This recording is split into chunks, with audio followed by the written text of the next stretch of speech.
Top 10, I got a top 10. Got my motivation high for my top 10. Gotta learn from the wise women and men. All my life, like na na na na. For my top 10, top 10, na na na na. This one's for my top 10. Need motivation? Watch a top 10 with Believe Nation. Hey, it's Evan Carmichael, and this channel was created to help you overcome the #1 challenge that is holding you back, a lack of belief in yourself. You watch these videos because you know there's something greater inside you as well. You've got Michael Jordan level talent at something. So get ready to work hard, stop wasting time, and find your drive with David Goggins and my take on his top 10 rules of success, volume 12, to give you the belief that you need. Okay, let's kick it off with rule number 1, outwork the chart. I believe in a higher power. Don't know the name, don't know where it's coming from, don't know anything like that. But I believe that this power, and visualize with me real quick. Let's say it's a man up there or a woman, whatever, and they have a chart. And when you're born, they say David Goggins, born February 17th, 1975 at 6 a.m. They write the chart down because they can see everything. They know exactly where you're supposed to be. They know what you're supposed to be. You die, you go to so-called heaven. You arrive at heaven, I'm 300 pounds. I retired as an Ecolab guy, which is okay, it's just a job, whatever. I go up there and God looks at me and he shows me my chart. And my chart on there says you were supposed to be a Navy SEAL. You're supposed to weigh 185 pounds. You're supposed to be one of the smartest people on the planet, this, all this. You see this. And now you're in heaven, you made it to heaven, but you're like, God, Doug, I was supposed to live that life. I was supposed to live that life. And then you find out that the reason why, because we all think that if we pray on it, if we do this, if we do that, whatever, if we don't work, we just, whatever, it's gonna magically happen for us. No, I believe that when I'm all said and done with, my whole job is to outwork the chart. Whatever the chart says about me, the all-knowing power up there, I want to get up there and say, him look at me and say, I know everything. I didn't see this. I didn't see this. I want to feel that. I want to get to the other end of this world, and however I'm being judged, whoever's judging me, to look at me and say, I did not know, I had you at 185, I had you at this, but all this other shit, I was riding as you were living it. I want to find more, all I can. And in that sack of shit, you have to dive in that to find more. Because if you're not willing to go in there and face yourself, you're not gonna find anything. You're gonna live right here on surface, man, right here on surface.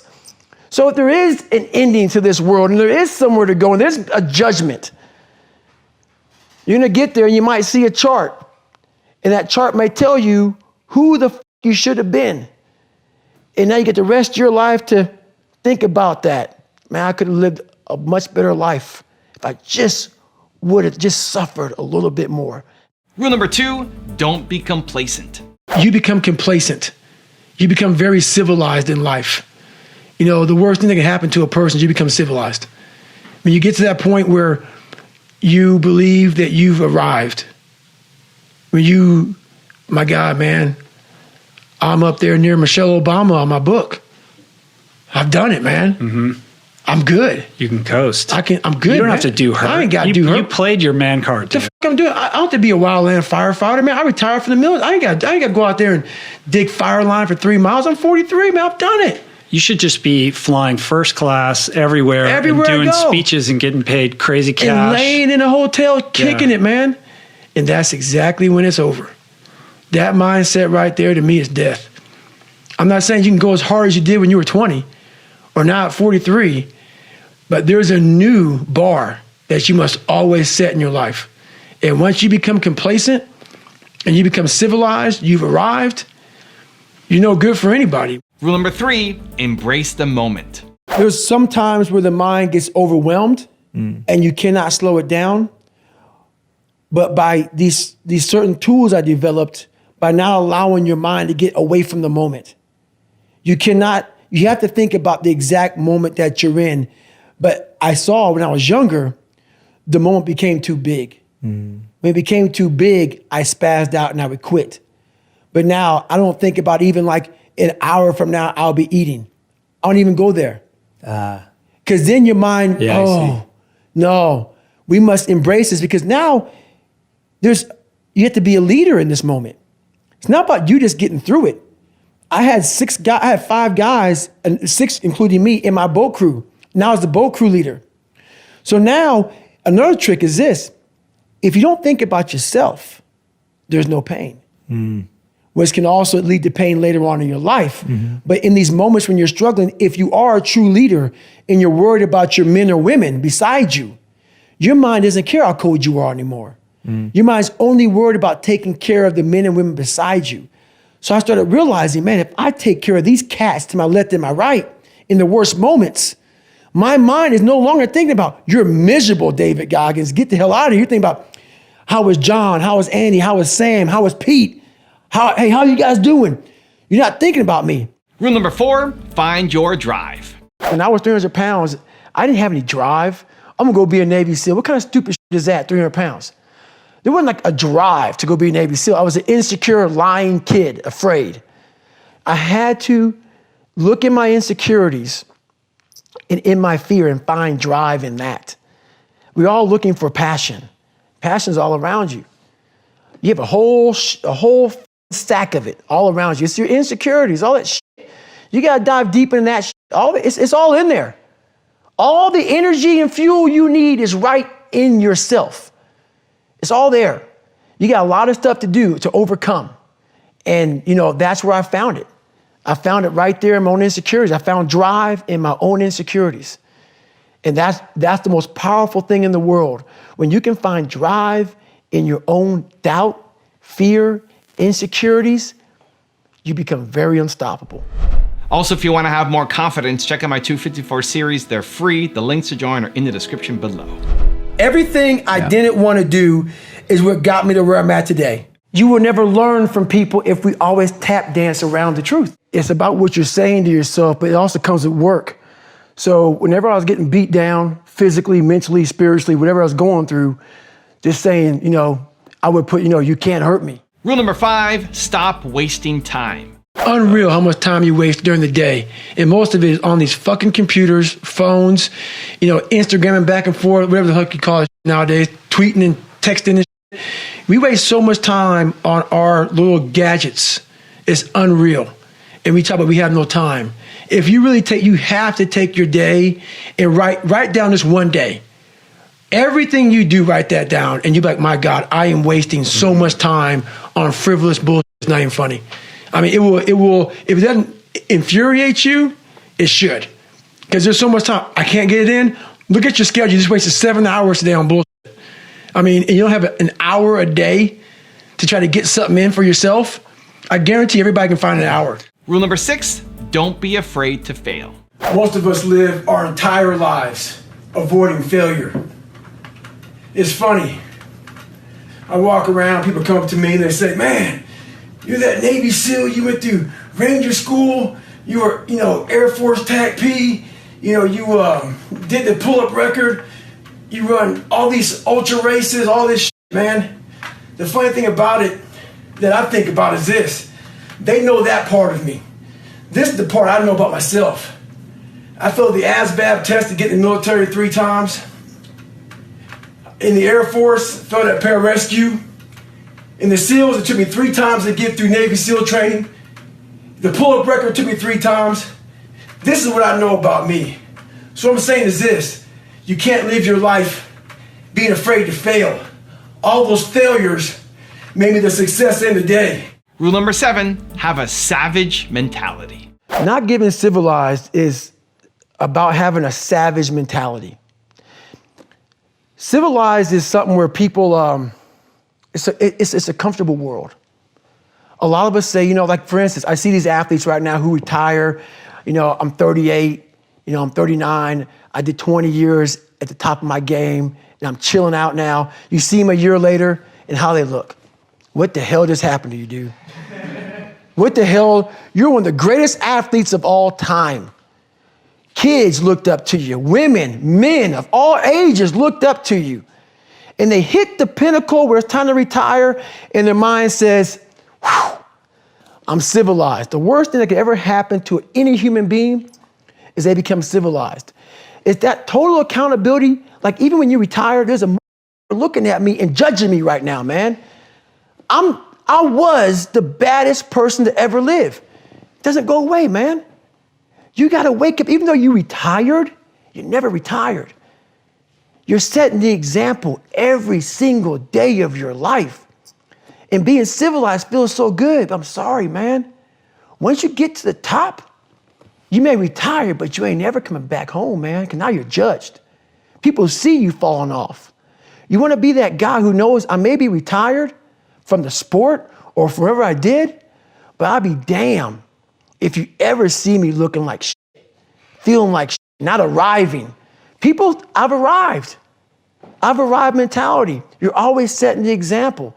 Civilization feels so good. These comfortable feelings are what people want. They want retirement. They want that. They need that. It's a yearning feeling. I want it too. People love putting a label on me about, my God, man, you're just wired different. I'm not wired different, dude. I'm thinking right now, after I got past my stuttering thing, now I'm on a roll, I'm good now. You know what I'm thinking about right now? I got to wake up tomorrow and do the same shit again. I got to leave this interview and go stretch out for 2.5 hours. I hate that shit. But guess what it does though? I'm constantly callousing over my victim's mentality that I once had growing up. Every day you have to do this shit. Because why? When you stop doing it, you don't just maintain it. If you stop shooting a gun, you're not gonna be a great shot if you pick a gun up a year from now. The only way to keep from getting rusty is to constantly oil that machine. The machine is this. You gotta keep challenging it every day. Rule number 8, don't forget the adversities. And I always talk about it. I talk about I'm always paying rent in that $7 a month place where I grew up, in that nasty little place I grew up in. I remember it. I remember like it was yesterday, and I'm glad I do.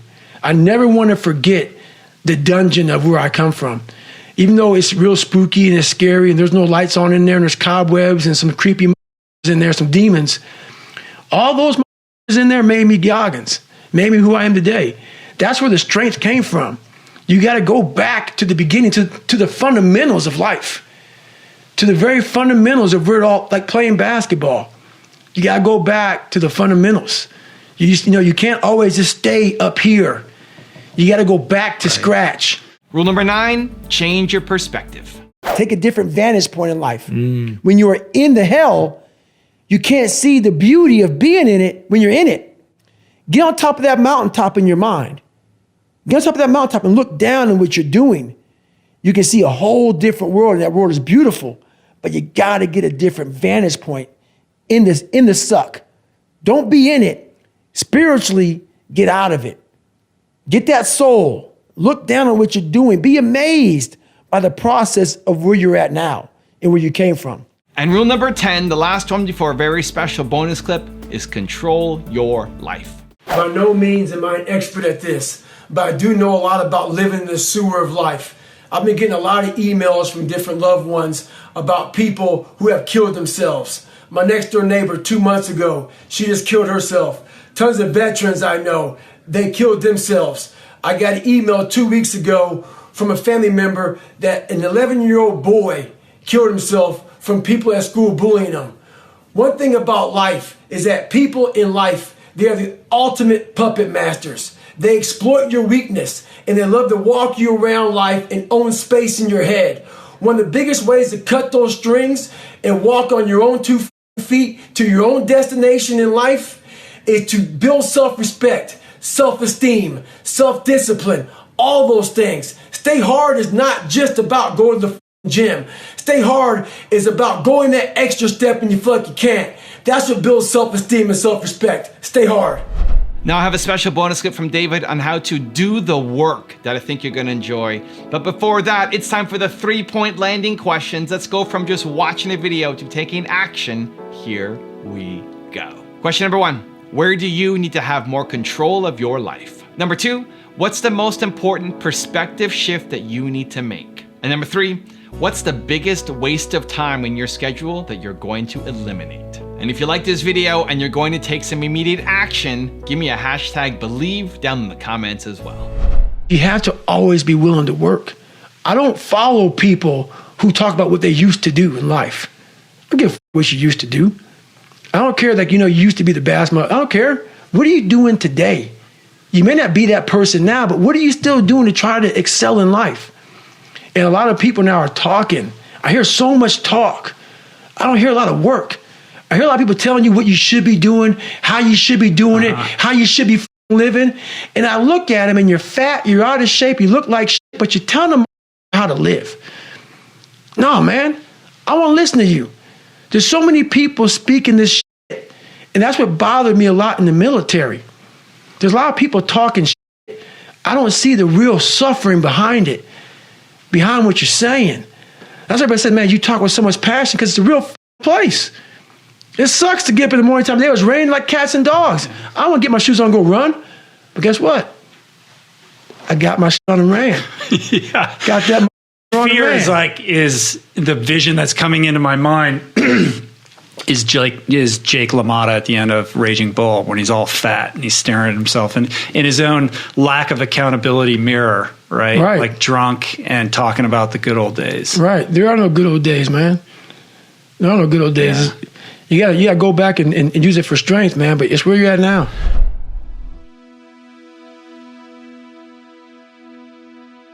If you want more David Goggins, check out the top 50 rules video I made on him. The link is right there next to me. I think you'll enjoy it. Continue to believe, and I'll see you there. It's so easy to be great nowadays because everybody else most people are weak. The whole thing about comfort zones is